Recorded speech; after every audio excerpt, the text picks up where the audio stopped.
कृष्ण हरे हरे राम राम राम हरे हरे हरे कृष्ण कृष्ण कृष्ण हरे राम राम राम हरे हरे हरे कृष्ण कृष्ण कृष्ण हरे हरे राम राम राम हरे हरे हरे कृष्ण कृष्ण कृष्ण हरे हरे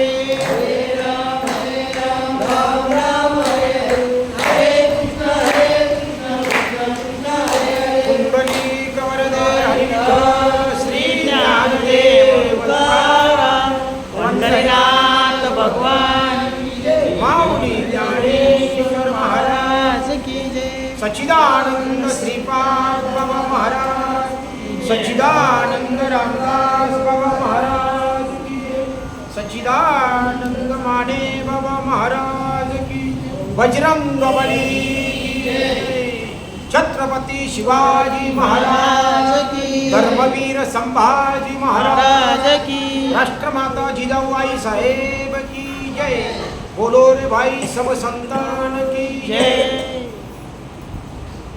वक्रतुंड महाकाय सूर्यकोटि समप्रभ निर्विघ्नं कुरु मे देव सर्वकार्येषु सर्वदा मनोजवं मारुतुल्यवेगं जितेन्द्रियं बुद्धिमत्ता वरिष्ठं वाताजवं वानरमुख्ययुक्तं श्रीरामदूतं शरणं प्रपद्ये दयांचे केलिया स्मरण होय सकळ विद्येंचे अधिकरण तेची वंदू श्रीचरण श्रीगुरूंचे ते नमस्कारोनी आता माझ्या भावा अंतराय नको रे देवा आले भागा तेच करीतो तुझे नाम उच्चारितो दृढ माझे मन आता राखावे बांधून तुका म्हणे वाटे आता फुटू देऊ नको पाटे पांडुरंगा करू प्रथम मन दुसरे चरण संतांची त्यांच्या कृपादाने कथेचा विस्तारू बाबाजी सद्गुरुदास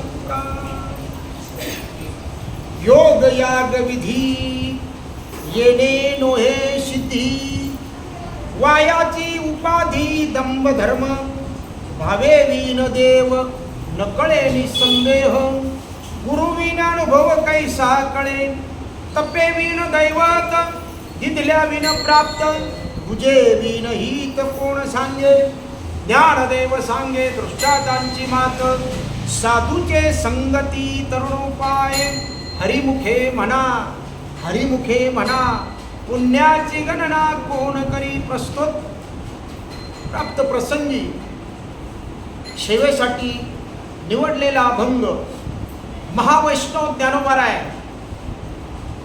यांचा हरिपाठ नावाचा ग्रंथ आणि या ग्रंथामध्ये 6व्या नंबरचा अभंग आहे. महावैष्णव ज्ञानोबाराय सांगतात योग याग विधी येणे लोहे सिद्धी. आज 6वा दिवस ना, 5वा दिवस आणि नवे आज पंचमीचा पण दिवस आहे. नागपंचमीचा सण आहे नाही का. पत्थर का एक नाग बनाया, खरोखरचा जर नाग निघाला चांगला योग आहे. आणि 5वा दिवस अभंग 6वा आहे. 5000 वर्षापूर्वी भगवंताने सांगितलेलं जे ज्ञान आहे अर्जुनाला कुरुक्षेत्रावर आपल्याकरता अर्जुनाचे निव्याजे गीता प्रकाशू सहजे आणि संसारा एवढे ओझे आपले दूर केले या जगाचे. खरोखर त्यावेळेस जर गीता अर्जुनाला सांगितली नसती बाबा तर आपल्यापर्यंत हे पोहोचलंच नसतं. नवे आता 700 वर्ष आले नाही का. भगवंताचाच अवतार, महाविष्णूचा अवतार, सखा माझा ज्ञानेश्वर. त्यांनी सांगितलं की एक तरी ओवी अनुभवावी. आपण आता सर्वच ओव्यावरती विचार करतोय, आपण त्याच्यावर प्रवचन करत नाही. माऊलीचा आघात ज्ञान आहे. माऊलीसारखा ज्ञानी त्रिभुवनात पण कोणी सापडणार नाही, इतकं ज्ञान आहे. आणि सर्व सार या हरिपाठामध्ये दिलेलं आहे. किती जवळजवळ 17 ग्रंथ, 17 पुराण, व्यास महर्षीने 17 पुराण लिहिले, तरी त्यांना समाधान वाटलं नव्हतं. 17 पुराण लिहिले तरी समाधान वाटलं नव्हतं. पण नारद महर्षीची भेट झाली आणि नारद महर्षी म्हणाले, तुम्ही एवढे पुराण लिहिले. व्यास महर्षी म्हणाले, तुम्ही एवढे पुराण लिहिले तरी तुमचं समाधान का झालं नाही? व्यास महर्षी म्हणे, मला हाच प्रश्न पडलाय, मला समाधान वाटतच नाही. मग जेव्हा नारद महर्षीची कृपा व्यास महर्षीवर झाली, तेव्हा 18वं पुराण लिहिलं, त्याला भागवत पुराण म्हणतात. त्याच्यामध्ये सर्व सार त्यांनी दिला. तेव्हा व्यास महर्षीचं समाधान झालं. तसं आपण योग याग विधी येणे हे सिद्धी, हे बाकी योग यज्ञ जप तप ह्या यांना माणसाचा दंभ वाढतो, अहंकार वाढतो. मी एवढा तपी आहे, मी एवढा जपी आहे, मी एवढी विधी केली, मी एवढी पूजा केली, मी नाशिकला गेलो एवढी पूजा केली. आपण सांगतो पंढरपूरला गेलो आम्ही, आमचं चांगलं दर्शन झालं, झालाचा अहंकार, त्याला दंभ म्हणतात. किती योगी असला पण याच्यात सांगितलंय भावे विना भक्ती. इथं भावाशिवाय तुका म्हणे एक भावाची कारण. शब्दाचे गौरव किती समजा आपण बोलका पोपट असला तरी चालत नाही, त्याला भावच पाहिजे. आणि भाव आहे बरं का. तुमची वाहवा करायकरता मी इथं आलोच नाही, पण तुमचा भाव आहे. तुम्ही 1 महिना अधिकाचा याच्यात काढलाय. 1 दिवस बाबा कार्यक्रम करायचा असला तर लय घट्याटोप असतोय, पण एकटे पानसरे मारत नाही. लोक म्हणत असेल पानसरे मारत करतात, ते निश्चित म्हणजे समोर आहे, पण त्यांना तुमचा एवढ्यांचा सहभाग आहे. म्हणून पहिला 1 महिना तुम्ही कार्यक्रम, माऊली पण त्यांच्या जोडीनं 1 महिना कार्यक्रम राबवला आणि आता परत 1 महिन्याची सुरुवात झाली. पण तुका म्हणे येथे पाहिजे जातीचे, या जातीचे सगळ्यांच्या भाग्यात नाहीये या गोष्टी. बरेच आता योग याग विधी म्हणजे 60,000 वर्ष कोण तप केलं? विश्वामित्रानं. पण शेवटी परत तप करावंच लागलं. कारण ही गोष्ट एकदा दंभ माणसाला आला, एकदा अहंकार आला, की अहंकार जाण्याकरता बऱ्याच गोष्टी, त्याला भगवंताची कृपा असेल तर. अर्जुनाला अहंकार झाला होता की माझ्यासारखा धनुर्धर मीच आहे, मनातल्या मनात झाला होता बरं काय अहंकार अर्जुनाला, आणि तो भगवंतानं ओळखला. आता तुम्हाला सगळ्यांना माहिती आहे की आपण काही जरी केलं, एक म्हणणं आहे का, मुंगी के पाँव में घुंगरू बसता है तो भी मेरा भगवान सुनता है. आता मुंगीचे पाय केवढाले असते आणि घुंगरू केवढा असं, पण त्याला सगळं माहीत होतं आपण काय करतो काय नाही ते सगळं.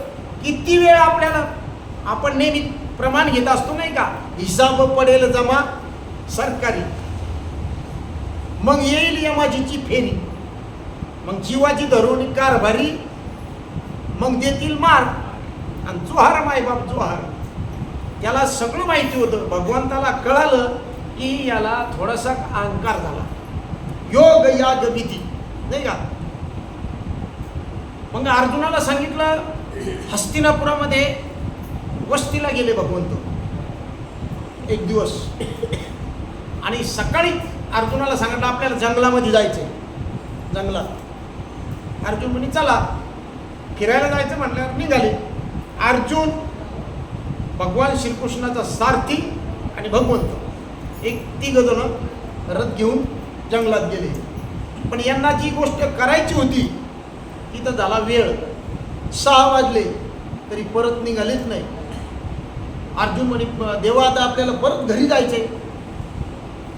भगवंत म्हणतात आता घरी नाही जायचं आपल्याला, वस्ती इथेच करायची. म्हणजे जंगलात. म्हणजे हो.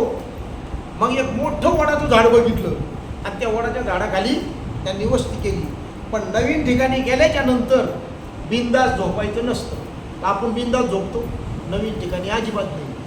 तिघा जणांनी 3 प्रहर एका जागरण करायचं.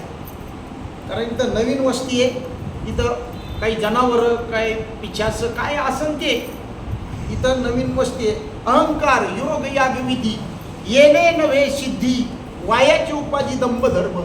असा थोडासा दंभ झाला होता अर्जुनासारख्याला, आमची काहीच बाबत नाही, तुमची नामची. आणि मग अर्जुनानं सांगितलं, अर्जुनाने पहिला प्रहार मी करतो का, की 11 वाजूस तर मला टी व्ही बघायची सवय आहे आणि 12 वाजूस तर पहिला प्रहार मी करणार. पहिला प्रहार करायला काही विषय नाही. मग अर्जुनानं पहिला प्रहार केला. 10:30-11 वाजले, हे दोन्ही झोपले. कोण? त्यांना ठेवा बरं. हे काय आहे? हा दृष्टांत ज्ञानदेव सांगे दृष्टांताची मात. दृष्टांत सगळे याच्याकरता दिलेले, ही दृष्टांताची मात आहे. हा दृष्टांत भगवंतानं बरोबर केला. दंभ झाला होता म्हणून. आणि पहिल्या प्रहारामध्ये एक राक्षस आला तिथे. राक्षस म्हणे, कोण आहे तुम्ही? आता याला वाटलं मी एवढा धनुर्धर अर्जुन आहे. हा जोरात बोलला, तुला काय करायचंय? कोण आहे? अरे हे माझं जंगल आहे, माझा एरिया आहे, इथं तुम्ही काय करता? काय नाही म्हणे, जा तू. अर्जुन जोरात बोलायचा तर त्याला असं वरदान होतं, जेवढा जोरात आपण इथून बोललो समोरचा, तेवढा याला 4 पट त्याला ताकद यायची. तो बलाढ्य झाला. आणि अर्जुनानं 2 याच्यात फटक्यात पाडच खाली. अर्जुनाची त्याची भरपूर झटापट झाली.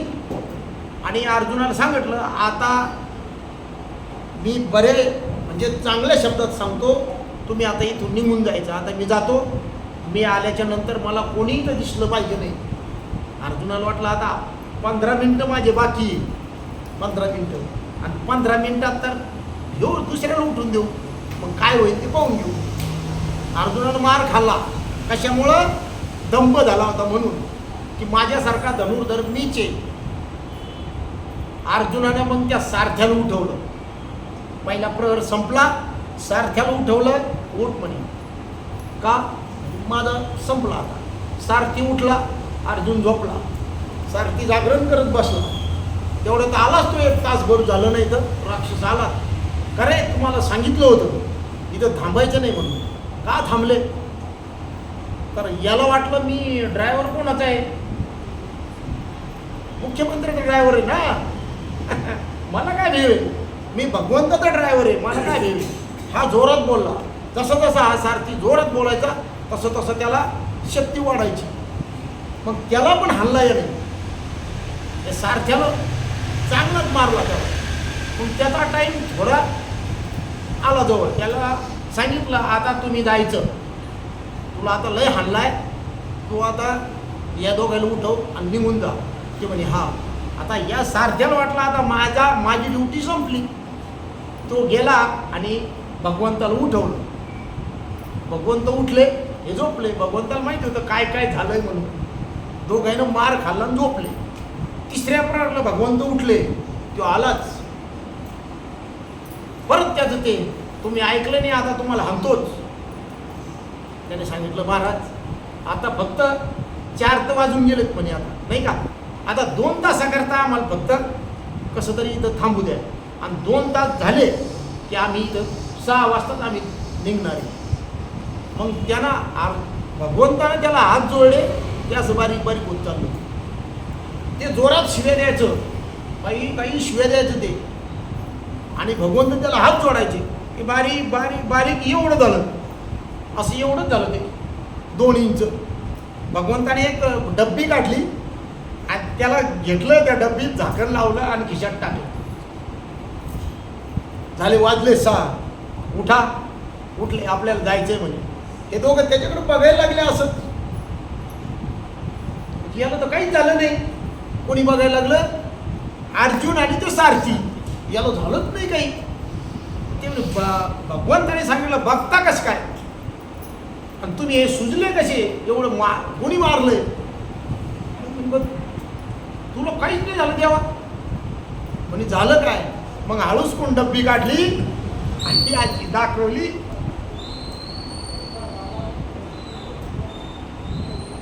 कारण नम्र झाला भूता तेने कोंडिले अनंता.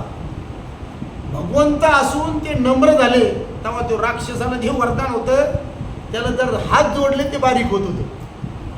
आर्यराईने बोललं तर ते त्याच्यात ताकद येत होती. म्हणून ते त्याला यांचा दंभ. मग अर्जुनानं भगवंताला सांगितलंय की भगवंता हे पहिलेच सांगायचं होतं. म्हणजे अर्जुना आता तुला कळालं ना, कारण तुला वाटत होतं मी मोठा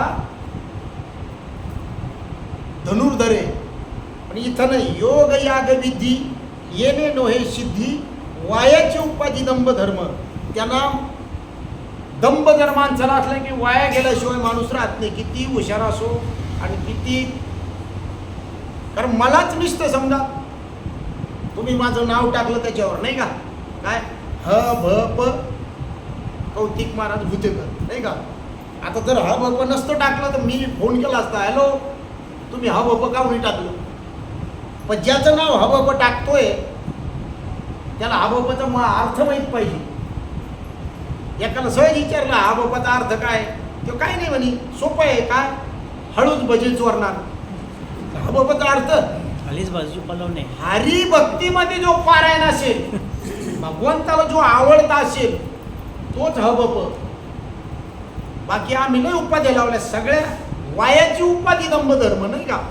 आमच्या नावाच्या पुढं जवळजवळ कधी कधी तो कागद पुरत नाही एवढ्या पदव्या लावून मग पुढं. पण तसं आम्ही वागतो का? अजिबात नाही.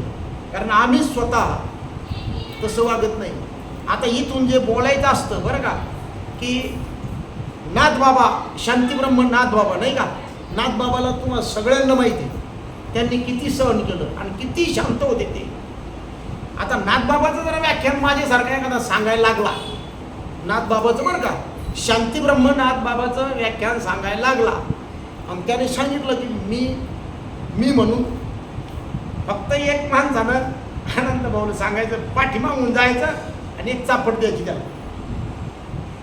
मी दृष्टांत सांगतो बरं. हे पाठीमागून जायचं त्याला एक हाणायची. जर समजा काहीच नाही तो हसला निसता, मग त्याला नाथबाबाचा अभंग लागू पाडला. कामाला पडला, अजिबात पडू शकत नाही. म्हणून भावे विन देव न कळे निसंदेह आणि गुरुविना अनुभव काही सकळे. तुम्हाला आम्हाला सगळ्याला माहिती आहे, गुरु केल्याशिवाय अनुभवच नाही. मनी नाही भावन म्हणे देव मला पाव. वरवर भजन करून काहीच घाई नाही. तुम्हाला सांगतो आमच्या खरी घटना आहे, खरी. आमच्याकडे कामाला माणूस येतोय गावी शेतामध्ये. त्याने मला हकीकत सांगितली मारवाड्याच्या घरची. त्याची मारवाड्याची आई वारली होती आणि म्हणे मी आणि दुसऱ्या एकाचं नाव सांगितलं. 500-500 रुपये दिले आम्हाला, फक्त रडायचे. आम्हाला बळत रडावं लागलं. म्हणे भाऊ होता का, ज्याची आई वारली तो रडत नव्हता, पण यांना 500 रुपये मिळाले. दोन्ही पण होते, त्यांना जमलं ते 500 रुपये काय नुसते रडायचे. कसं मी रडायचं? तसं चालत नाही, त्याला भावच पाहिजे. आणि भक्ती भावाशिवाय चालतच नाही.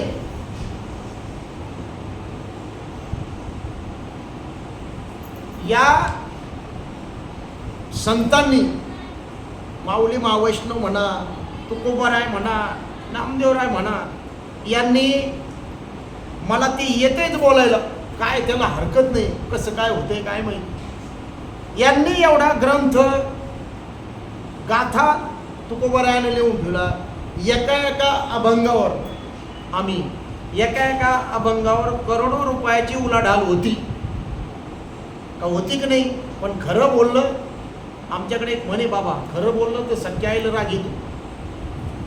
आणि आपल्याला तो दंभ झालेला आहे आम्हाला, आम्ही हुशार आहे. पण त्याच्यापेक्षा गुरु केला तर गुरुविन कौन बतावे वाट, बडा बिकट है यमघाट. आपला जे संसार चाललाय, प्रत्येकाला तुम्हाला माहिती आहे, तुम्हाला आम्हाला माहिती आहे, हा नाशिवंतच आहे. पण आपण करतो जमून. ज्याप्रमाणे आपण संसार करतो, माऊली सांगितलं तरी झडझडून व्हायला रे ये भक्तीच्या वाटेला. मग पावशी अव्यंग धाम माझे, माझं भगवंतानं सांगितलंय माझं अव्यंग, कुठलंच व्यंग नाही त्याला. ते स्वरूपाला तुला प्राप्त व्हायचं असेल तर आताच, उत्तम भाऊनं आता सांगितलंय मला की आमच्या घरची मंडळीनं माळ घातलेली, पण माझी बुद्धीच होत नाही.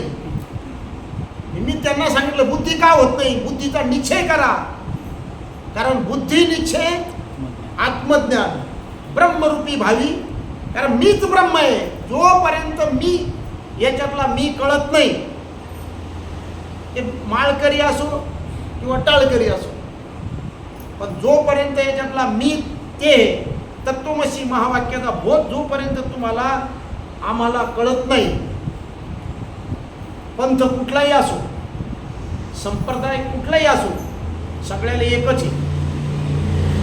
त्याच्याशिवाय नामापर ते साधनच नाही. बाकी जे तू करशी आणि काही बाकीची वायाची उपाधी, या सगळ्या उपाधी आहे. पण तू माझं नाही, भजन, हे हरिपाठ, हे कीर्तन, हे ग्रंथ, हे कशा करता, हे पाहिजे कशा करता की याच्यामुळं आपली वृत्ती प्रवृत्ती होती, म्हणजे त्याच्यावरती आपण लीन होतो. जेव्हा लीन झाली वृत्ती, मग ब्रह्माते मिळाले. मग जळात आटले लवण जैसे, लवण जैसे पुन्हा जळाचे बाहेरी येत नाही खरे त्यातून. या आपलं अधिष्ठान काय आहे, तुमचं माझं सगळ्यांचं? भगवंताचे अंश आहे का बीजची झाले तरू, अथवा भंगाराची अलंकारू. तैसा मज एकाचा विस्तार होते हे जग. भगवंत सांगतात हे माझेच आहे, हे सगळे माझेच आहे. अर्जुना मी नसे ऐसा कौन उठावाशे, परी प्राणी याचे दैव कैसे, जे मातेच न देखते. हे माझे अंश आहे, पण मला ओळखत नाही. आणि जोपर्यंत ओळखत नाही, तुकाराम महाराजांनी सांगितलं ओळखारे वस्तू, सांडारे कल्पना. कल्पना आपल्याला झालेली आहे की हे माझं ते माझं. आपण सत्य वस्तू ओळखली नाही, आणि ज्यानं सत्य वस्तू ओळखली ती मीच आहे. नका अडराना जाऊ झणी, झणी जाल कोठे, स्वतःच हित बुडवाल हित. विचारी मनात आपोलिया, आपोलिया जीवे शिवाशी पहावे. मग आत्मसुख घ्यावे वेळोवेळा. ज्याला आत्मसुख पाहिजे असेल, ज्याला काय सांगितलं वरपंग नाही, ज्याला आत्मसुख पाहिजे असेल तर जीव शिव. शिवलेल्या अमृतामध्ये सुंदर सांगितलेले, जीव शिव दोन्ही पक्षी, वैसोनी प्रपंच वृक्षी. शिव तो सदा साक्षी, जीव भक्षी विषय फळे. जीवाला विषयाचे फळं चांगले वाटतात बाकीचे. शिव तो सदा साक्षी आहे, जीव भक्षी विषय फळे. तो भक्षी ताची भुलून गेला आणि आपण आपणाशी विसरला. आपण आपल्याला विसरलेलो आहे. जी विसरलेली वस्तू आहे ती एकदा आपल्याला कळाली की मग त्याला म्हणतात भावे विण देव न कळे निसंदेह. गुरु आपल्याला तेवढीच वस्तू कळून देतात. तुझा आहे तुझं पाशी नाही का, परी तू जागा चुकलाशी. आपली गोष्ट आपल्या जवळ आहे, ती काही लांब नाही आहे. विभीषण बाबा नेहमी सांगत असते ही हवा आणि याच्यातली हवा ही काही वेगळी नाहीच. पण त्याचं स्वरूप जोपर्यंत आपल्याला कळत नाही, तपे विन दैवत दिधल्या विन प्राप्त, बुजे विन हित कोण सांगे. आता बुज कोण सांगते बरं? आपल्या हिताची गोष्ट संसारामध्ये गुज सांगता येईल नाही का. तुम्ही तुमच्या लेकीला चांगलं सांगणार, सूनबाईला पण चांगलं सांगणार का. तुमची सून आहे, जो संसार तुम्हाला तुमचा आमचा तुमची सून आहे, म्हणून तुम्ही गुज म्हणजे सत्य जी गोष्ट आहे ती तुम्हाला सूनबाईला सांगणार, लेकीला सांगणार. गुजेवी नाही तो कोण सांगे. मग गुज आपल्याला संतच सांगतात, जे आपल्याला माहिती नाही. आत्मज्ञान समजा ते आपल्याला माहिती नाही, ते संताच्याकडूनच आपल्याला माहिती होतं. पण संत बी ओळखायला पाहिजे नाही का. नाही ते चिचुकी ऐकणार म्हणल्यावर कसं काय जमून बरं. मध ऐकणार. संत असे पाहिजे ज्याने ओळखिला भगवंत, तया नाम बोलीजे संत. आणि त्यानं भगवंत ओळखला तर ती ओळख आपल्याला त्यांनी जसंच्या तसं आपल्यापर्यंत द्यायला पाहिजे. हजार राखून द्यायलाच नाही पाहिजे. ज्ञानदेव सांगे दृष्टांतांची मात, साधूचे संगती तरुणोपाय. आपण संगत कोणाची करतो, प्रत्येकानं ज्याचं त्यानं तपासून पाहायचं. साधू म्हणजे दाढी जटावाला नाही, ज्यानं त्या गोष्टीचा स्वीकार केलेला आहे, जी अविनाशी वस्तू आहे. आणि ती वस्तू ज्याला माहिती आहे त्याची संगत आपण करायची. त्याच्या संगतीनं बरेच भटकले, भरपूर माणसं संगतीनं भटकले. पण साधूची संगत, संतन के संग तू लाग रे नाही का, तेरी अच्छी बनेगी. किती जणांची बनली. राधा की बन गई, मीरा की बन गई, तुकोबा की बन गई, सगळ्याची बनली. पण साधू आपल्याला फक्त देवाची ओळख करून घेतो. देव कोणता आहे, आणि देव आणि तू वेगळा नाही. साधू तेवढं काम आपल्याला करून देतो. ज्या वेळेस भगवंतानं जन्म घेतला होता गोकुळामध्ये, आणि जन्म घेऊन अवताराला येऊन 2 वर्ष झाले होते. ही गोष्ट काशीच्या ब्राह्मणाला कळाली की गोकुळामध्ये भगवंतानं अवतार घेतला म्हणते एका गवळ्याच्या घरी. बघा, त्यांना वायाची उपाधी त्यांना दंभ झाला होता. कोणाला? काशीच्या विद्वान ब्राह्मणाला. आम्ही एवढे पवित्र, आम्ही एवढे विद्वान, आम्ही एवढे पंडित, आणि मग आमची कुस काय ओस पडली का. त्यांनी मीटिंग घेतली. काशीच्या विद्वान पंडितांनी मीटिंग घेतली, आणि आम्ही एवढे पवित्र असून आमच्या पोटी भगवंतानं जन्म घ्यायचा. एका गवळ्याच्या घरी जन्म घेतला. बरं, गवळी पण असा की तो शेण काढणार, गाईचं गोमूत्र काढणार, झाडू मारणार. साध्या माणसाच्या घरी जन्म घेतला. हे खोटं आहे. कारण त्यांना दंभ होता कशाचा? पंडिताचा. आम्ही हुशार आहे. सगळ्यांनी मीटिंग घेतली, आणि एक त्याच्यातला हुशार पंडित काही रक्कम जमा केली आणि त्या हुशार पंडिताकडे दिली, आणि त्याला सांगितलं तुम्ही गोकुळामध्ये जायचं, आणि तिथं कोणाच्या घरी, कोण्या गवळ्याच्या घरी देवानं अवतार घेतला आहे, खोटी गोष्ट आहे. कोण मुलगा आहे तो? त्या गवळ्याला तंबी द्यायची की अशी खोटी अफवा पसरवायची नाही. कारण या खोट्या अफवेमुळं लोकांवर वेगळा परिणाम होतो, आणि आपण एवढे विद्वान काय कामाचे म्हणून. तेवढी रक्कम जमा केली. त्याला एका पंडिताला पाठवलं गोकुळात. पंडित गोकुळात गेला. आता काशीचे पंडित आल्याच्या नंतर लोक खुश झाले गोकुळातले. त्यांना नमस्कार केला. आणि त्यांनी काही लोकांना विचारलं इथे देवानं अवतार घेतला कोणाच्या घरी. आता खरोखर घेतलेलाच होता. मग तुमच्या आमच्यासारख्याने सांगितलं की नंदाच्या घरी भगवंताने अवतार घेतले, ती जा. हा नंदाच्या घरी गेला. नंदाच्या घरी गेला तर नंदराजानं पाहिलं, वा वा वा वा, काशीचे विद्वान ब्राह्मण त्यांना माहिती पडलं की भगवंताने या ठिकाणी अवतार घेतलेला आहे, दर्शनाकरता आले, आम्ही भाग्यवान आहे. आणि त्यांचा पाय धुतले, पाय कपड्यांनी पुसले, त्यांना एका आसनावर बसवलं, त्यांची पाद्य पूजा केली. तर हा भगीरथ तो कशा करता आलता की याच्या घरी देवानं अवतार घेतला, या अशा म्हणजे शूद्र माणसाच्या घरी असं धरून चालले ते. त्यांनी सांगितलं वा वा वा वा आम्ही भाग्यवान आहे. नंदाने त्यांना की भगवान काशी विश्वेश्वरानं तुम्हाला आमच्या घरी पाठवलं, आम्ही भाग्यवान आहे.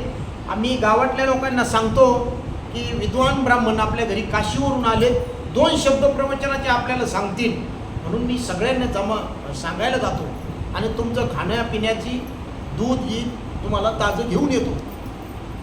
पण त्यांनी सांगितलं तुमच्या घरी कोण देव जन्माला आलाय, जन्माला आलाय म्हणे देव, लोक म्हणतात. लोक नाही, तुम्ही मी म्हणत नाही, लोक म्हणतात देव आलाय, म्हणून आम्ही म्हणतो देव आलाय. खोटं बोलायचं नाही म्हणे. देव असा कोणाच्या पण घरी येत नाही. कोण म्हणतंय? तो विद्वान. कोणाला म्हणतोय?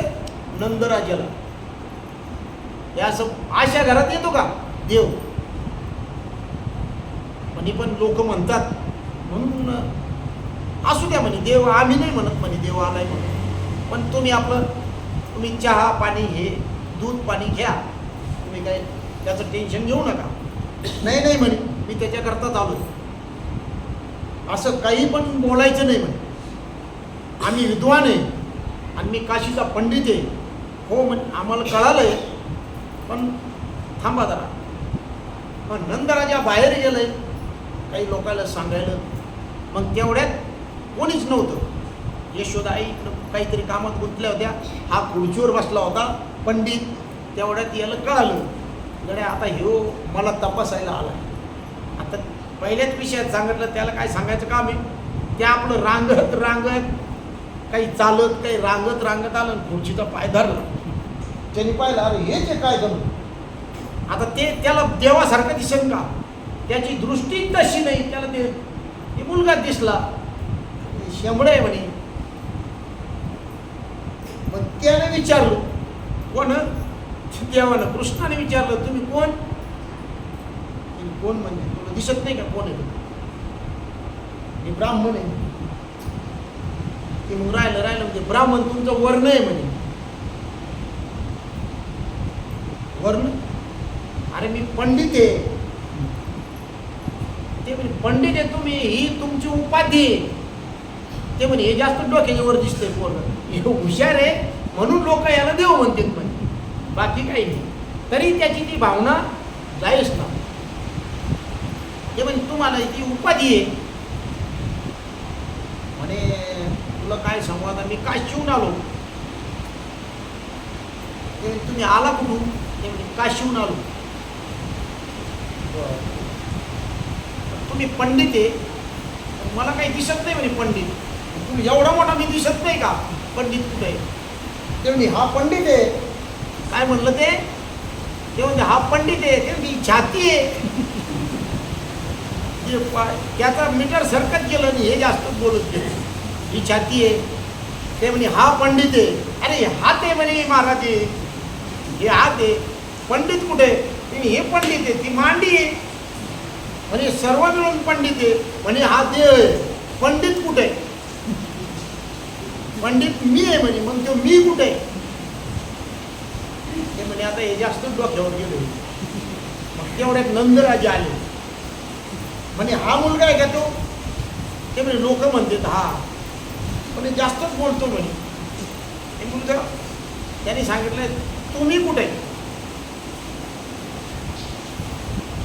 तुमच्यातला मी कुठे? मी त्यामुळे ते लावूनच धरलं पोरानं. काय तुमच्यातला मी कुठे? मी सांगू शकत नाही. मग तुम्ही सांगू शकत नाही ना, तुम्ही मला ओळखू शकत नाही. जोपर्यंत तुमच्यातला मी तुम्हाला कळाला, तुमच्यातला, तोपर्यंत मला तुम्ही ओळखू शकत नाही. आणि आपल्यातला जोपर्यंत मी कळत नाही तोपर्यंत देवाची आणि आपली, देव काय असा आकाराचा नाही हो, त्याला रंग नाही, रूप नाही, वर्ण नाही, छाया नाही, काहीच नाही. फक्त हे तुमच्या भक्तासाठी प्रगटला, नाही का? देव नटला नाना परी, भरोनी उरला चराचरी. अर्जुनाला ज्यावेळेस विश्वरूप दाखवलं तेव्हा अर्जुनाला कळालं. अर्जुनाला स्वतःच्या अंगावरती भगवंत दिसत होता. खाली पाहिलं, धोतर पाहिलं, शर्ट पाहिलं, तोच.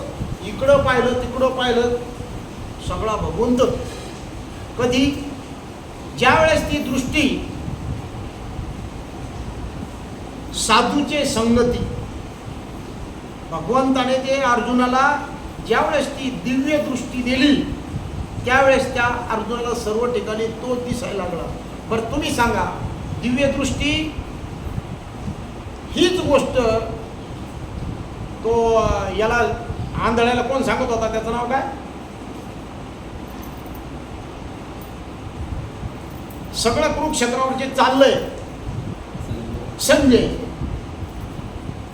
संजयला सगळं कळत होतं आणि खरं सांगत होता कोण? संजय. कोणाला? त्या आंधळ्याला. म्हणजे चक्षु म्हणजे डोळ्यानं आंधळा होताच तो, पण अंतकरणात पण तो आंधळा होता. बाकीच्या गोष्टी त्याला काहीच समजत नव्हत्या. तो म्हणे मला बाकी काही सांगू नको, मला फक्त काय सांग, माझे मुलं किती, कोणाला किती मारलं, माझ्या मुलांना किती लोकायला मारलं, आणि कोण कोण कोणाला मारतंय, कोण कसं कसं लढाई करते ते मला सांग. बाकी संजय सांगायला गेला की याला त्याला, कारण भाग्यात नाही ना. भाग्य आले संत जन, झाले देवाचे दर्शन.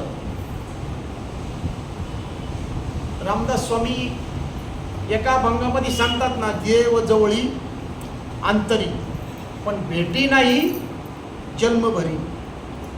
दुसऱ्या चरणात सांगतात ते मूर्ती त्रैलोक्य संचली. एकही संतांनी कसर ठेवलीच नाही, सर्व संतांनी मूर्ती त्रैलोक्य संचली, पण दृष्टी विश्वाची चुकली. म्हणजे तुमची आमची नजरच चुकली. मूर्ती त्रैलोक्य संचली, दृष्टी विश्वाची चुकली. मग भाग्य आले संत जन, ज्ञानदेव सांगे दृष्टांताची मात, साधूचे संगती तरुण उपाय. रामदासी योग आला आणि तेही देव प्रगटला. देहामध्येच याच्यामध्ये सगळ्या गोष्टी सांगितलेल्या आहेत. जनाबाईने सांगितलं, जनाबाईनं सरळ सांगितलं, देव आहे, देव आहे आणि हृदय मंदिर शोधून पाय. तुकाराम महाराजांनी ते एका भंगामध्ये सांगितलं, कायापूर नगरामध्ये, नाही का, चंद्रभागा वाही नदी. आणि नाथबाबांनी सांगितलं, हरीची या दासा, हरिदाही दिशा, पण त्याला दास भावे विन देव न कळे निश देवे दिसत देव. त्याचा दास झाला तेव्हा त्याला हे कळतं, आणि टाईम झाला तर मला सांगायचं. कारण कसं आहे, टाईम इज मनी. प्रत्येक तुम्ही आम्ही, आपल्याला आयुष्य कमी आहे त्याच्यामुळं आपले पाय दुखतील, बाकी काय गोष्ट नाही. पहिल्याला आयुष्य जास्त होतं. एवढ्या आयुष्यामध्ये तुम्ही आम्ही भाग्यवान आहे म्हणून इथं बसलो.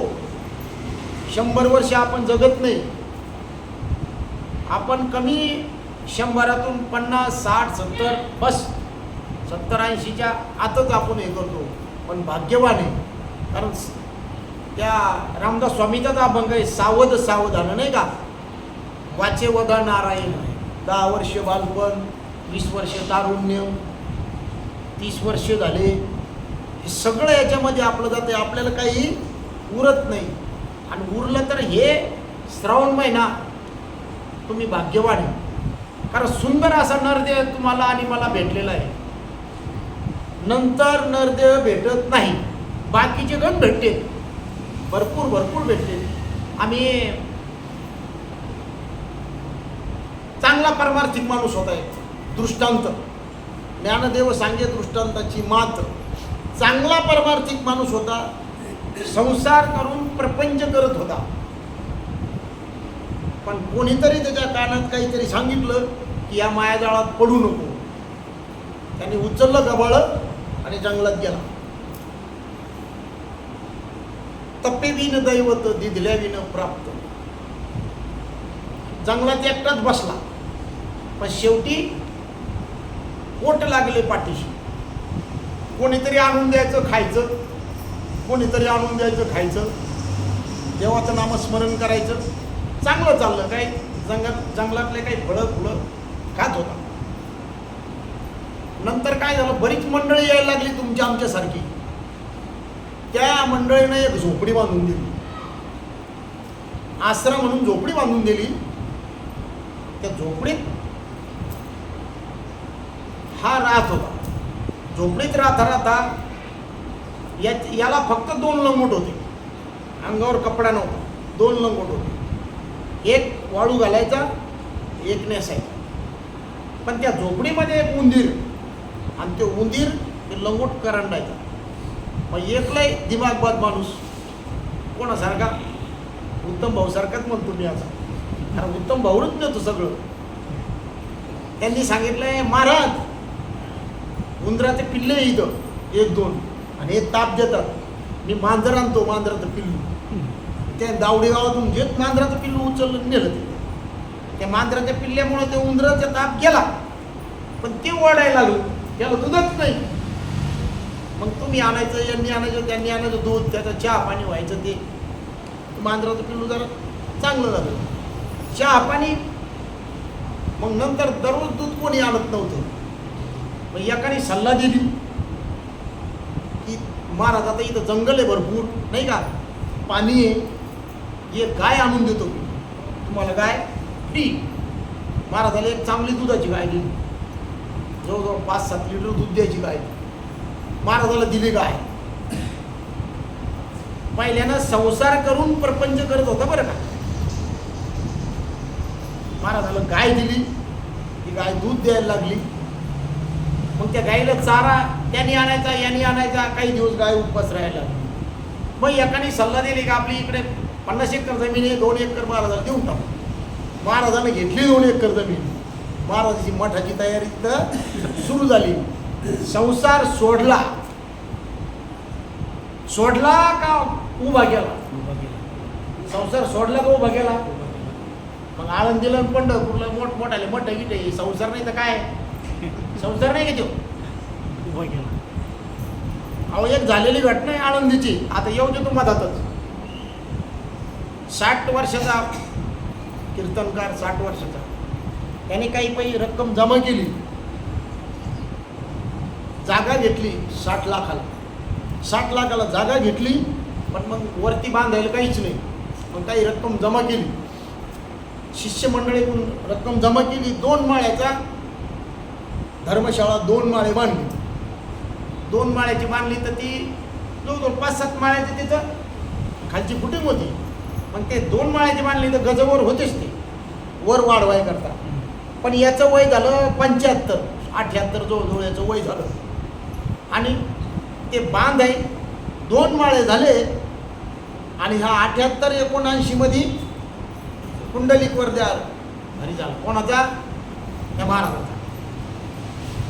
आणि मग नंतर ती शिष्यमंडळ होती, मुलं तिथं शिकण्याकरता, आणि इकडून तिकडून पैसे जमा करायचे. ते बांधत आणलं, पण तो कावळा झाला नंतर. आणि कावळा त्या गजावर बसायला, ते असे वाकवले होते, तो त्याच्यावर बसायला आणि काव काव काव काव करायचा. आता तो त्याच्या भाषेत सांगत होता की आतापर्यंत तुम्ही वाढवा, हे कधी कावळा झाल्यावर पण हे वाढवा. आता त्याची भाषा कोणाला कळती का, कोणाला काय माहिती? कावळा आपला बाप आहे म्हणून. फक्त पितृपक्षाच्या दिवशी वाटतंय आपल्याला कावळा बाप तो काव काव करायचा. काव काव करायचं तर काही पोरं आराम करायला वर यायचे, तिथे दररोज काव काव करायचा. एका पोराने एक दिवस फटकावला, त्याचा कार्यक्रमच करून टाकला. सांगा, जन्माला आला, काहीच नाही केला, आला तसा गेला. यांना शेवटी 2 एकर जमीन घेतली. आणि 2 एकर जमीन घेतली, त्याच्यात मशागत ते काम सुरू झालं. आणि परत स्वयंपाकाला कोणी नव्हतं म्हणून परत लग्न करायला लावलं. वायाची उपाधी दंभधर्म. म्हणून ज्ञानदेव सांगे दृष्टांताची मात, साधूचे संगती तरुणोपाय. म्हणून साधूचा बोध एकदा झाला की भाऊ नदीचं जर पाणी आहे ना, हे तुम्हाला मला सतवतंयच ते, त्याच्याबद्दल काहीच नाही, मोठं ओढीतं. पण याच्यामध्ये जो परमार्थ करतोय, योग याग विधी येणे नोहे सिद्धी, आपल्याला योग करायचं नाही, याग करायचं नाही, काहीच विधी करायची नाही, फक्त एक नाम हरी द्वैत्य नाम मधुरी, बाकी काही करायचं नाही, फक्त तेवढा भाव ठेवायचा आहे. नामापर ते साधनच नाही. बघा हे अंतकालेच मामेव स्मरण मुक्त वा कलेवर. बघा काही सामान्य माणसाची एक असं संभ्रम अवस्था होती. संभ्रम कशी? हे नेहमी भगवंताचं नामस्मरण करायला सांगतात, नेहमी भगवंताचं नामस्मरण करायला सांगतात. कुठल्याही मग अशी सांगितलं ना, कुठल्याही पंथात जा, तुम्हाला तिथं जिलेबी खायकरता बोलवतच नाही, तिथं भगवंताचं नामस्मरणच करायला लावून, पंथ कुठला असो. पण संभ्रम अवस्था एकाला झाली की हे नेहमी नामस्मरण का करायला लावतात. पण असा कावळा व्हायचा नाही. म्हणून जर नामस्मरण नाही केलं तर जन्म घेणे लागे वासना. तुमची आमची हरिरूप झाली पाहिजे, त्याच्याकरता कुठं नाही हो, कुठं नाही, त्या बाकी दुसरं काहीच नाही. आता सांगितल्याप्रमाणे अंतकालेच मामेव स्मरण मुक्त वा कलेवरम, म्हणजे शेवटच्या श्वासापर्यंत त्या नामस्मरणात जर आपला श्वास गेला नामस्मरणात, तर आपल्याला परत यायचं काम नाही. सोपं आणि साधं. तिथं काही संस्कृत नाही, काय नाही, काही नाही, काहीच नाही. पण तेवढं कळण्याकरता हे एवढा कुठं नाही. देवाची द्वारी उभा क्षणभरी, तो क्षण जोपर्यंत आपल्याला तुम्हाला आम्हाला तो क्षण कळाला ना की क्षण कोणता आहे म्हणून, क्षणोक्षणी प्रत्येक क्षणाला आपण त्याच्यावर अनुसंधान म्हणतात त्याला, बरं का. आता मी माझा अनुभव सांगतो तुम्हाला, अनुसंधान कशाला म्हणतात म्हणून. बाकी कुठाना नाही सांगितला तरी चालतो. मी वयाच्या 12व्या वर्षापासून मी माळकरी, गाडगे बाबाचा शिष्य पाहिजे, अनुग्रह नंतर घेतला. तर मला असा छंद आहे, मी एकटा असलो तर भगवंताचं नामस्मरण करणारच. आणि आता बरेच लोक मला म्हणतात तुम्ही गाडी घेऊन चालले तर मी आवाज दिला तरी तुम्ही ऐकलं नाही. पण मी कोणाला काय सांगू की माझं काय चालू असतं म्हणून. त्याला म्हणतात अनुसंधान. तुमचं आमचं सगळ्यांचं तेच आहे, तुम्ही सगळं करा पण अनुसंधान सोडू नका. ड्रायव्हर जे असेल, ड्रायव्हरला समजा आता लेडीज महिला मंडळ कमी आहे समजा, नाही असं धरून चला, कोणी असेल तो समोर बघतो. ड्रायव्हर मोटरसायकल असो का फोर व्हीलर असो, समोर बघतो पण किती कामं करतो, कलस दाबतो. कलस दाबायच्या वेळेस कलसकडे पाहत नाही, ॲक्सिलेटर वाढवतो त्याचे तेव्हा पाहत नाही, ब्रेक मारायच्या वेळेस पायाकडे बघत नाही, गिअर टाकायच्या वेळेस पायाकडे बघत नाही, कामं सगळे करतो. त्याची नजर, त्याला म्हणतात अनुसंधान. हे बाकीचं जे आपण करतो ना, हे गिअर टाकणं अमकं नमकं, हे सगळ्या भानगडी, हे संसार झाला आपला. हा संसारी असावे आणि आसुनी नसावे. हे एवढं करून फक्त अनुसंधान जर सोडलं नाही, तुमचा परमार्थ झाला. परमार्थ काय टिळा टोपी घालून नाही, टिळा टोपी घालून परमार्थ नाही. परमार्थ फक्त अनुसंधानवर. बरेच संत आता ही कीर्तन, प्रवचन, गायन, वाद्य सगळ्या ह्या फक्त कला आहे. ह्या कला आहे ही कोणाला येत असेल, कोणाला नसन येत, पण सगळ्याचा श्वासी आहे की म्हणजे अनुसंधान मात्र सगळ्याला. कारण स्वयंपाक करताना सुद्धा, लेडीज मंडळी स्वयंपाक करताना सुद्धा तुम्ही जर नामस्मरण जर घेतलं तर मग सगळ्या गोष्टी सुपलम सुपलम. तुमचा संसार पण चांगलाच होतो, नकळत होतो बरं का. तो आपण संसारी लोक आहे सगळे, आणि संसार केलाच पाहिजे. संतांनी संसार केला, सगळे लेकरं बाळावाले, कोणी संशय. मी आणि माझी आठवण नाही का, माऊलीने सांगितलंय मी आणि माझी आठवण विसरले जायचे अंतकरण, पार्था तो संन्यासी जाण निरंतर. संन्यासी म्हणजे भगवे कपडे घालून दाढी जाटा वाढून संन्यासी माऊलीनं सांगितलं नाही. याची आठवण हा देह माझा नाही, हे बाकीचं काहीच माझं नाही, मी आणि तो एकच आहे. जोपर्यंत दोन्हीचं अनुसंधान एक होईल. आपण एक प्रमाण घेत असतो, तुम्ही घेत असता वाटतं ते, जीव शिव संबळ घेऊन या आनंदे नाचती, नाही का? जीव शिव संबळ घेऊन या आनंदे नाचती. मग 33 कोटी देव त्याचा उदो उदो करत, नाही का? जीव आणि शिवाचं दोन संबळ एक वाजवा, ते वाजवलं तर मग तुमचा श्रावण महिना, बाकी कोणी असो, हे सगळं सफल झाल्याशिवाय राहत नाही. योग याग विधी येणेनो हे सिद्धी, वायाची उपाधी दंभ धर्म भाव पाहिजे त्याला, नाहीतर मनी नाही भाव आणि म्हणे देव मला भावे विन देव. भावात भाव असल्याशिवाय देव कळणार नाही. गुरु विना अनुभव, प्रत्येकाला अनुभव येतो, पण कधी गुरु केल्याच्या नंतर अनुभव येतो. गुरु म्हणजे नुसता गुरु नाही, त्याला सद्गुरू म्हणतात त्याला. आणि नुसता सद्गुरू नाही, त्या ज्याने आपल्याला सत्य वस्तूचं ज्ञान करून दिलं, सत्य आणि असत्य, सार आणि असार याची निवड करणारा गुरु पाहिजे, त्याला सद्गुरू म्हणतात. तसा गुरु करायचा. मग बाकी तप करायचं नाही, बाकी कोण्या भानगडीत पडायचं नाही. आणि त्याच्याकरता साधूच्या संगतीत तुम्ही आम्ही तरुण जाऊ आणि तुम्ही चाललेत या गोष्टी, त्या रुळानं सगळी मंडळी चालू आहे. आता मग साधू ती एक म्हणायची गोष्ट आहे, ज्यानं 6 धुतले, आपल्यातून ते 6 धुतले जात नाही, पण तेनेची पंथे चालू जातात. थोडं थोडं समजा आपण तुकाराम महाराज होऊ शकत नाही, होऊ शकतो नाही, पण प्रॅक्टिस करायला काय अर्थ आहे? प्रॅक्टिस केली पाहिजे. आपण नाथ महाराज होऊ शकत नाही, पण त्यांचा त्या कथा आपण लक्षात आणायच्या. काही विपरीत घडायला लागलं समजा तर आपल्या लक्षात आणायचं नाथ महाराज कसे होते, काही विपरीत घडायला लागलं की तुकाराम बाबा कसे होते.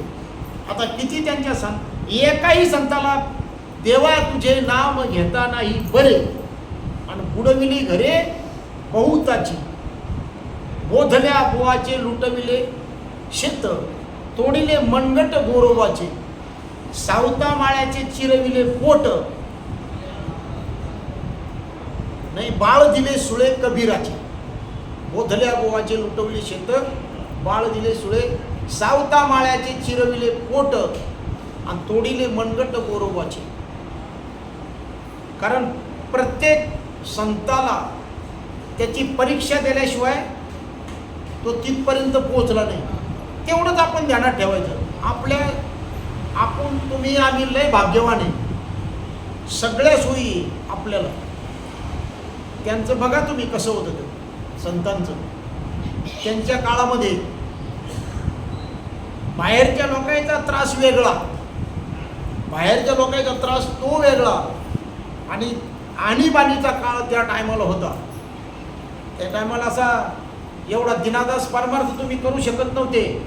संतांच्या काळामध्ये मुस्लिमाचं राज्य होतं, त्यांना लिमिटमध्येच तुम्ही असं स्पीकर लावून सगळीकडं, समजा आता स्पीकर नसेल की तेव्हा, पण एवढा आवाज तुम्ही करू शकत नव्हते त्यांना बाबा दादा म्हणून. आणि आता आपण परत अलाउशिंग करतोय तरी लवकर लोक येत नाही का? सगळ्या सुजलम सुफलम झाल्या म्हणून झालेली जी सेवा आहे मारुत्र्याच्या चरणी अर्पण करतो.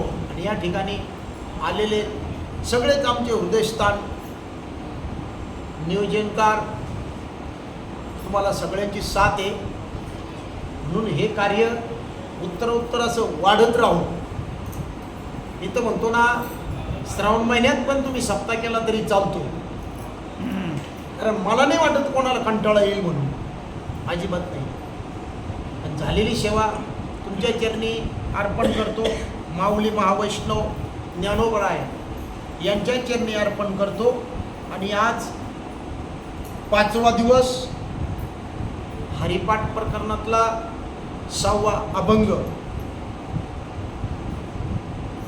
माऊली महावैष्णव ज्ञानोबराय अघात ज्ञान याच्यामध्ये दिलेलं आहे.